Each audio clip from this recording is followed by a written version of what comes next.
Donc, qu'est-ce qu'on appelle le dictateur? Je m'en vais vous donner ce que vous ne savez peut-être pas. J'ai été 4 fois en Libye, pas sous l'invitation de M. Kadhafi, non. Je suis allé là-bas comme membre de l'équipe et chef du groupe des experts de l'équipe du président d'Afrique du Sud, Thabo Mbeki, président Thabo Mbeki, sur les questions du Darfour. Il nous a reçus, lui, une fois, mais je suis allé là-bas 3 autres fois. La Libye que j'ai vue, pas qu'on m'a raconté dans un livre, se présentait de cette façon-ci. Tout l'électricité et l'eau gratuite pour tous les ménages libyens. Je vous demande de vérifier tout ce que je vais vous dire ici. Électricité et eau gratuite pour tous les ménages libyens. Le pétrole, c'est-à-dire l'essence, le litre à 0,55 €, c'est-à-dire quasiment gratuit. 0,55 € le litre pour tout le monde. Ce qui est mis à disposition de tous les étudiants libyens qui vont à l'étranger à partir de 1 500 $ de bourse chaque mois. Vous n'avez jamais eu de gens qui sont allés comme réfugiés libyens ou former une communauté de réfugiés libyens. Pendant ce temps-là, les étudiants revenaient toujours. Je m'en vais vous donner autre chose qui va vous étonner. Le chômage.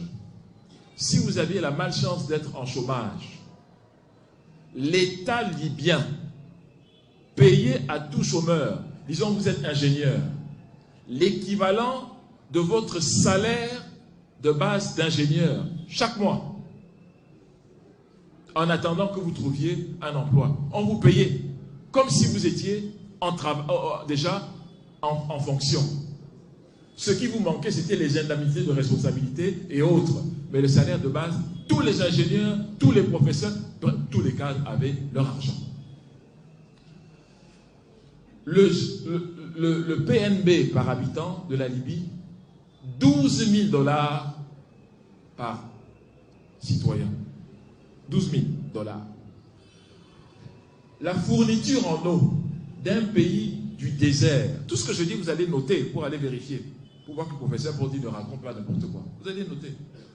Fourniture en eau d'un pays en plein désert, par rapport aux ménages, 96% des ménages libyens avaient de l'eau fournie dans leur ménage. 96. En France, c'est 92%. Je termine avec une autre statistique. Chaque ménage libyen, c'était un droit d'avoir un logement, pas une faveur.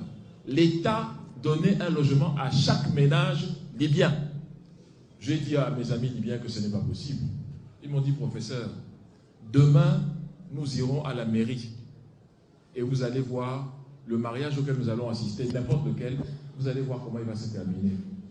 J'ai dit d'accord. Bon, avant d'aller à la mairie, j'ai quand même appelé mon épouse. Vous savez qu'aujourd'hui, on est à l'ère du cyberespace. Je ne veux pas qu'elle me voie à la mairie et se demande, mais qu'est-ce qu'il va chercher à la mairie? Il m'a laissé ici. Donc, je l'ai appelé pour lui dire que je serai à la mairie demain de Tripoli, mais pour des raisons essentiellement professionnelles. Je suis allé à la mairie, j'ai assisté à un mariage, et à la fin du service du mariage, le maire a dit, je le retiens encore bien, vous avez demandé dans le dossier que vous avez remis plutôt un appartement qu'une villa dont voici les clés. C'était devant moi, j'ai vu. Donc, voilà la dictature, mesdames et messieurs, dont on nous parle. Voilà le dictateur. Moi, je pense que beaucoup de gens aimeraient avoir un dictateur comme ça. Le problème de ce dictateur, c'est qu'il s'occupe de sa population. Et il a refusé.